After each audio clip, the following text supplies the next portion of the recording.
तुम्हारी यही प्रॉब्लम है आदि, बिना सोचे समझे कुछ भी बोल देते हो। आई हेट यू आदित्य, तुम मेरी जिंदगी की सबसे बड़ी मिस्टेक हो।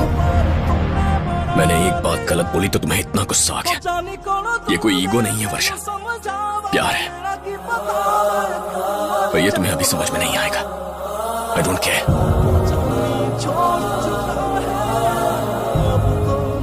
आई am breaking up with you Varsha. तुम ये डिजर्व नहीं करती। अपनी शक्ल मत दिखाना मुझे।